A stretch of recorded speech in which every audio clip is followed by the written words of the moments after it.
Welcome. In front of me is a Redmi 15 and today I'll show you how you can enable and also set up your portable hotspot.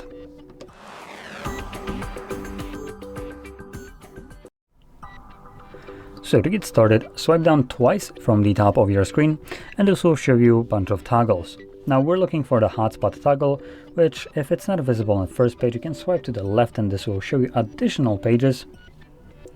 Now, I actually don't see it on either one, so let's add it, which we can do on the second page right here.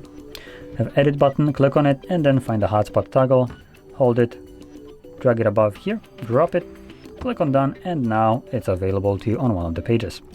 From here, when it's in this panel, you want to hold it again, at least the first time around, and this will quickly take you to the settings. Now, the reason you want to navigate in here, specifically to set up portable hotspot, is because under the password you'll find a randomly generated password. Let's get rid of it and set up our own new password, which will need to have at least 8 characters in length, and from there you can click on a check mark to save that password. So now you actually know what the password is.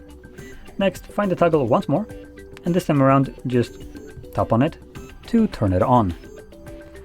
Now likely here it doesn't seem to be turning off your Wi-Fi, which means that when enabled, it will actually consume a little bit more of your phone's battery when it's running. So once you're done needing it, you can quickly turn it off yourself by tapping on the toggle yourself, or you can just wait, I believe, like 10 minutes and it should turn itself off. But you can double check it, and in the settings you can change it if you want to. So with that being said, if you found this very helpful, don't forget to hit like, subscribe, and thanks for watching.